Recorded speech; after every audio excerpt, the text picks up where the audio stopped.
All right, ladies and gentlemen, welcome to the Double on a Body Transformation podcast, coming to you with my weekly slash bi-weekly podcast. But yeah, let's get cracking. I'm going to try to do this weekly because now I've got more free time, so fuck it. Whoops.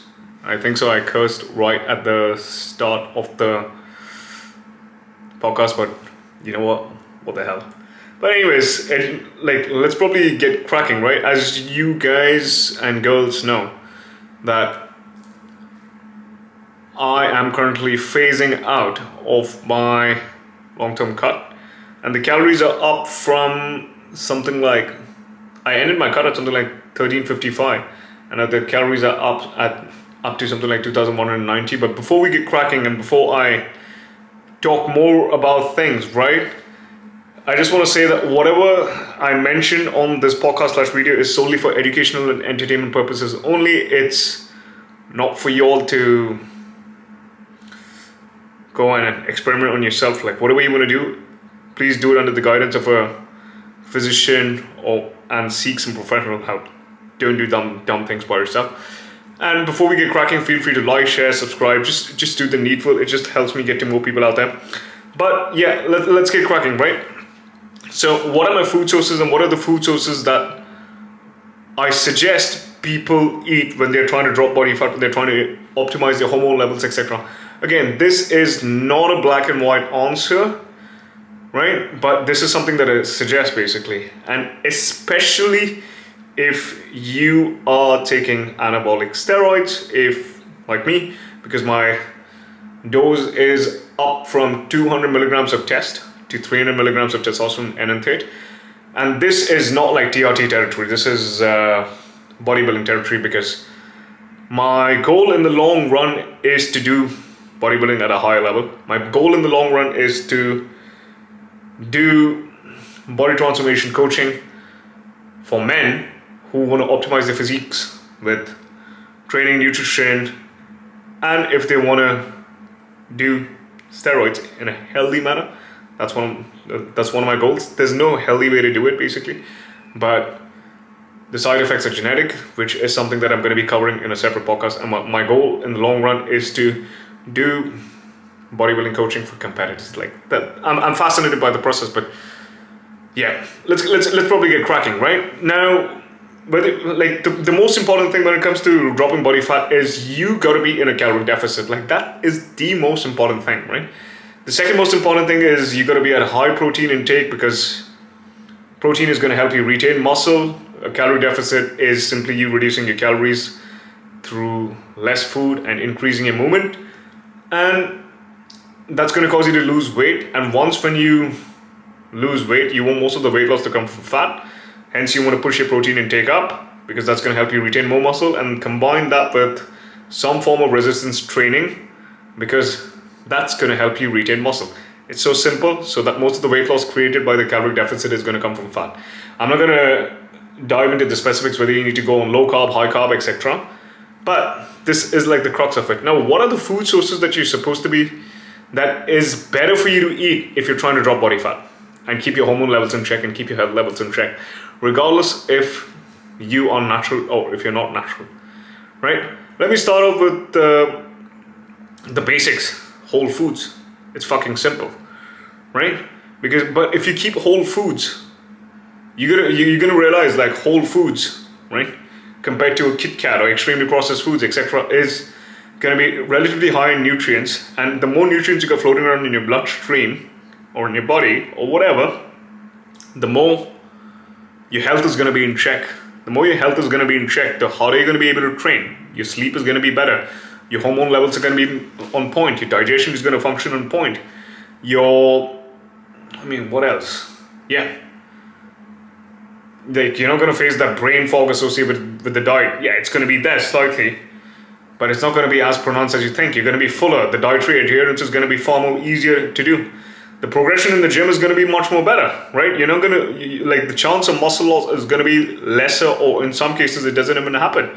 So this is the basics. Now, the weight loss created by a calorie deficit coming from you squeezing in Kit Kat within your calories versus whole foods, it's going to be more or less the same. But the nutrient composition and the micronutrient composition, which is the vitamin B's, vitamin A, D, E, K, minerals, etc., is going to be significantly less with regards to Kit Kat, and it's going to be significantly more with regards to whole foods.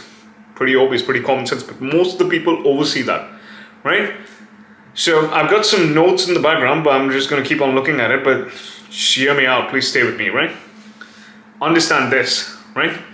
Squeeze in whole foods, and my suggestion to a lot of people is, if I'm getting a general population client, right? If I am getting, like, to most of the clients out there, right? You need quality food sources. You don't want to go organic, vegan, and all of that shit, basically. But if you just even get the frozen food items from the supermarket, right? And it's like frozen chicken breast, that's going to be so much more better than compared to what you were doing relative to first when you started. Understand that, it's basics, right? So whole foods, I can't stress the importance of this, right? Yeah, then if you take multivitamin, etc., but a supplement is there to supplement your diet. Now that we got that out of the way, let's start with the protein sources. Like, what are the foods that I'm currently eating, right?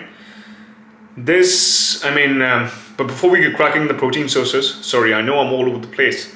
Let me show you what my meal one looks like. Meal one, usually early in the morning. Not early in the morning, I like to eat something like around 2:30 p.m.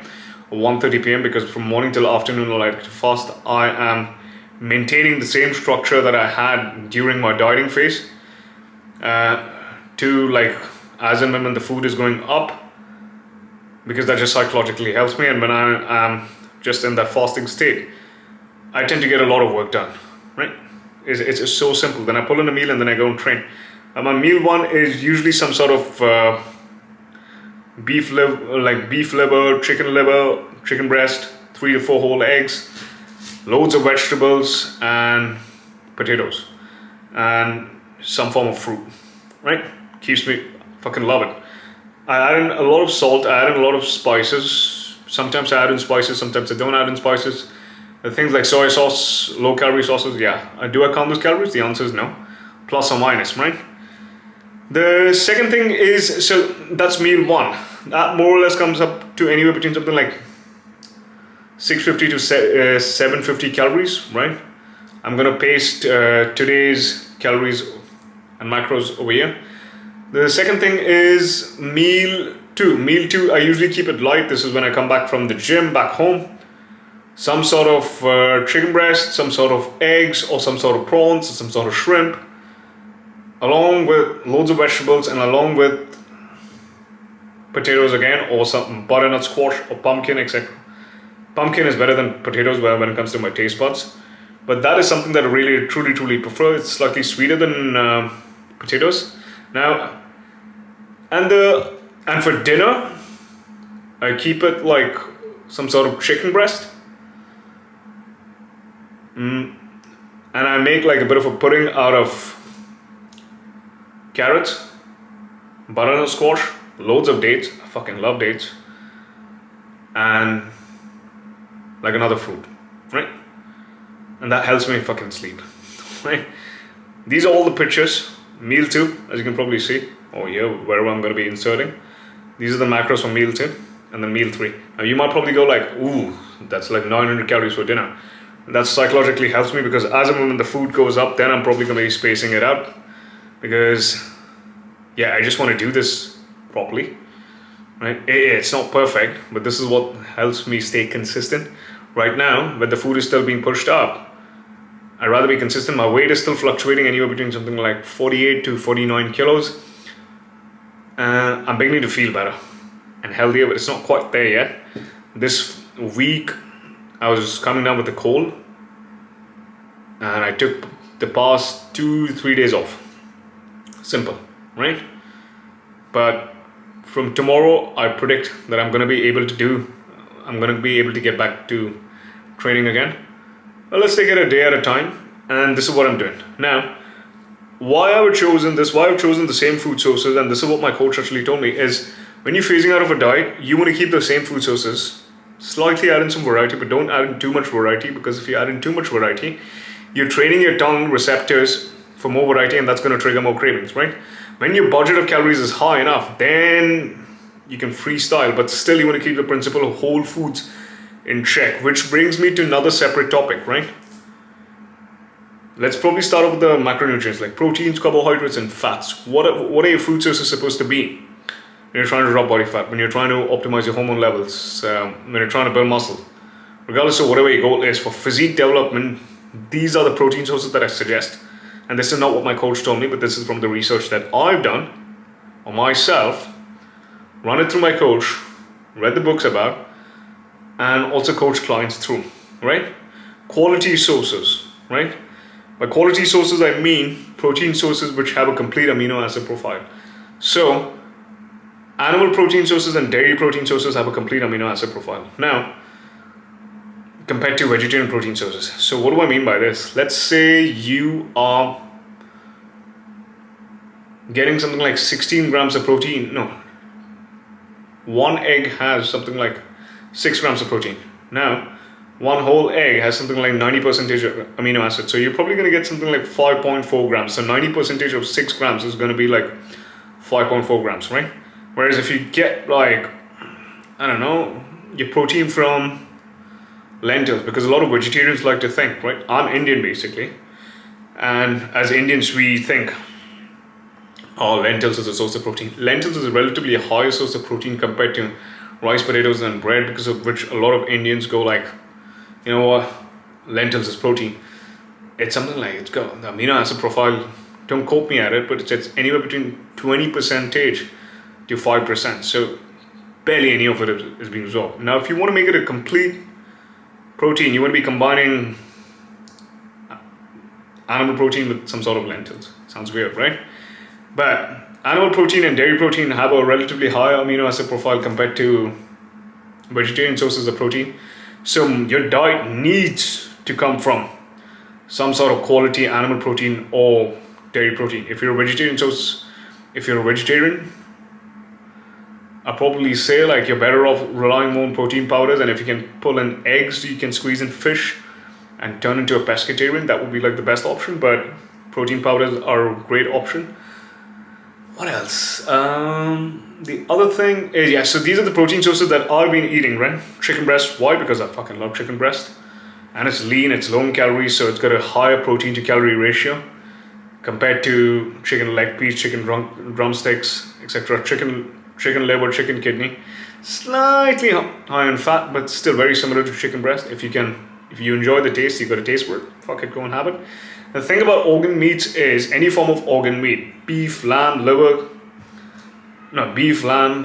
right? The kidneys, the livers, the heart, etc. They're extremely high in glutamine, creatine, because they're red meat sources. They're low in fat, have a high protein ratio, have high vitamin B12, but the only thing is just don't add it in every day, right? Because that's going to lead to extremely high iron levels and extremely high B12 levels, and a high amount of it is toxic to the system. I mean, I added it in and it didn't really do anything to me. I still need to do my blood work. I'm going to be doing it in the next 2 to 3 weeks, right? That's exactly what I'm going to be doing it.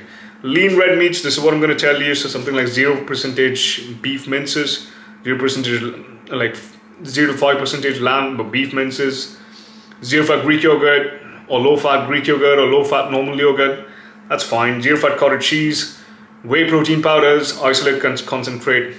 I mean, fuck it, go and have it. Right now I'm having casein because casein is relatively slower digesting compared to whey.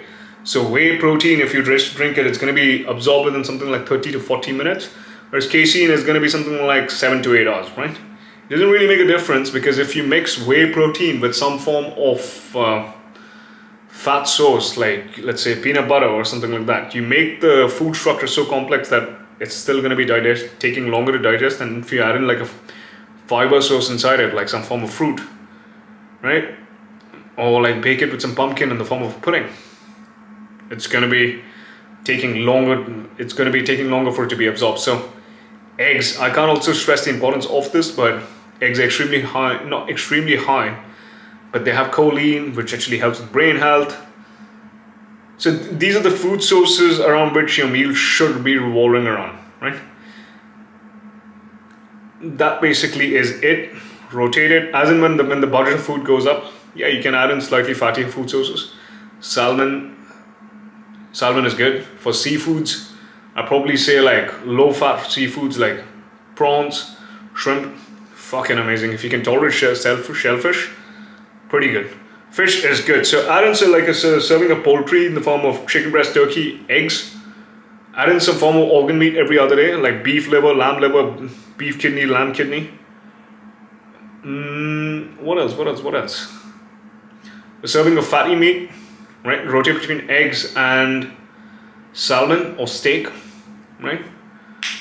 And what else? Let me just have a look, right? And for seafood, I'd probably say like prawns and shrimp, you're fucking sorted, right? These are what your protein sources need to be like. And if your calories are low, I wouldn't suggest protein powders. They're extremely overrated. And if you still enjoy the taste of it, but your calories are low, casein is going to be good because it's going to keep you fuller for longer compared to whey. Right? Now, when it comes to carb sources, right? When it comes to dropping body fat, if your budget allows it, after you added in like a kilo of vegetables, I'm going to say vegetables, okay? Vegetables. And fruits, first you need to be adding in vegetables, and I'm going to be covering to the vegetables and fruit sources. You need to understand, right? Carb sources will come later, right? But if you've got the budget of calories for carb sources, the ones which will keep you fuller are going to be in this hierarchy. Pumpkin, very good. Tastes slightly sweeter than potatoes, is lower than in calories compared to potatoes. And if you put it in the microwave or bake it, it's almost sweeter. Tastes pretty good. You can make it in so many forms. You can make it in the form of steamed. You can roast it, right? Now there are different types of potatoes. There's the normal pumpkin. No, there are different types of pumpkins.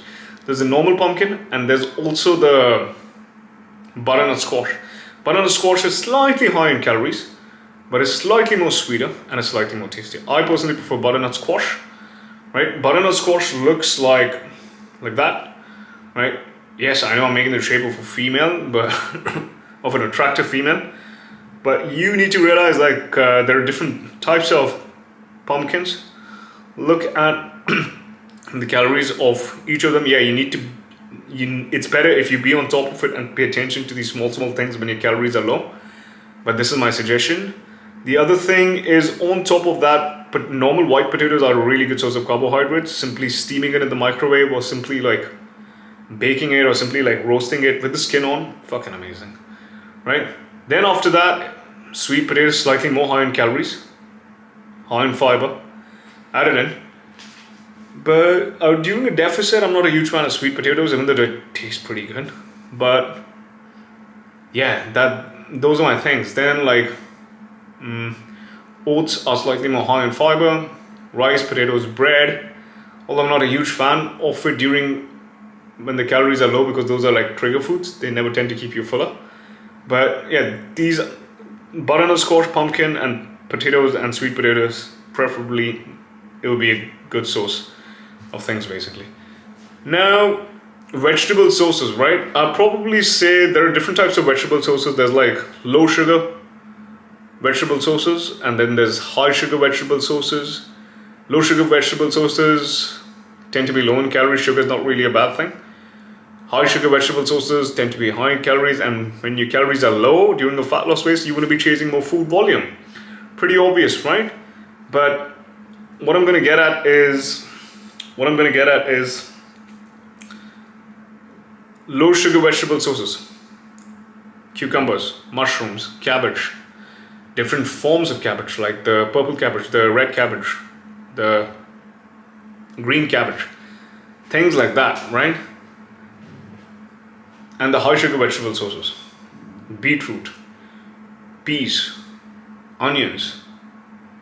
So rotate, like most of the bulk of your vegetable sources, it's better if it comes from like low sugar, so that you get like more food volume, and then you can play around with spices just to make things interesting. But my suggestion is everyone probably add in a serving of beetroot in their diet, because it's so much more good for your health. It's a high source of potassium. Potassium is going to balance itself out with sodium. You should be increasing your sodium intake during a diet. Sodium, in oversimplistic terms, is going to help you retain water outside the cells. Potassium is going to help you retain water inside the cells. You need a balance of two so that nutrients can pass in and out of the cells properly and your body can function properly. This is just the crux of it. Fruits are extremely high in potassium, but they also tend to be higher in calories. So fruits is a separate topic that I'm going to come to right now. But when it comes to the fruit sources that you need, that it's better you eat during a diet, dates, I wouldn't add it in unless and until you can moderate it. Someone like me tends to love dates, so that's more of like a food that I would increase in quantity during a muscle gaining phase. So right now, having like 180 grams of dates a day, that's a lot. But during a deficit, I tend to add in something like 30 grams tops. That might seem like a lot, but it's extremely high in calories compared to other fruits, right? But during a fat loss phase, when the calories are low, watermelon is good, mandarin is good, blueberries are good, raspberries are good. It's not because it's good or if it's antioxidant profile, they are just simply low in calories compared to other fruits. Bananas are somewhere between high calories and low calories. And apples, fucking amazing. High in fiber, low in calories. Add that in, and yeah, these are the fruit sources that I'd suggest people rotate between. Grapes are somewhere between the two. They tend to be high in calories compared to bananas, but they tend to be low in calories compared to dates. Cherries also in the same category. Things like that, right? But add in fruits, add in a serving or two of fruit after you nail your vegetable intake, after you nail your protein intake, right? It's like this: protein, vegetables, fruits, then add in like a nice little carb source in the form of butternut squash, pumpkin, or whatever, and then fat sources, right? But fat sources preferably need to come from trace fats like the one found in the animal meats and things like that, right? But fat sources, if you got the budget for it, I'd probably say cook your foods on a non-stick pan so that you save the budget of the calories. But if you got the budget for it, chia seeds, avocado, nuts, etc. would be a good idea. And if you got some more, if you got the budget for things, then probably add in some sort of oils, right? Ghee, which is like clarified butter, which is really, really good for your gut, or coconut oil, or yeah, these are the sources in which I cook my food in, but I'm right now not using much oil, and yeah, that basically is it. Or if you want to add in some oil, like just sprinkle a little bit of olive oil on top of your foods. That basically is it. Do this, get lean. I can guarantee you that your hormone levels are going to be optimized. Your testosterone levels will go up. I can guarantee you that. My testosterone levels, when I was just doing this loose-heartedly, was anywhere between 798 to 800 nanograms per deciliter as a natural, right? When I started taking steroids at a TRT dose, right? 200 milligrams per week, pushed it up to something like 1500 nanograms per deciliter. Why? Because the nutrition was on point. Focus on this. I can't stress the importance of the practices, the healthy eating practices, the healthy training practices, the healthy sleep practices will all compound if you're doing all of these boring little things at the back end. So at the end of the day, it is a lifestyle. There's no such thing as a hack. Trust me. People, if you found this useful, feel free to like, share, subscribe. And in case if you're interested in coaching, if you are someone who should optimize their physique by building habits and by educating themselves, but they are stuck despite effort with all the information out there due to analysis paralysis, using, I don't know, whatever, then all you need to do is check me out on Instagram right there. You can also look at my application link below. That's going to direct you to my WhatsApp. We can have a chat and then we jump on a consultation call. I see where you are, where you want to be, and we take it from there. On this useful, feel free to like, share, subscribe. Have a nice weekend.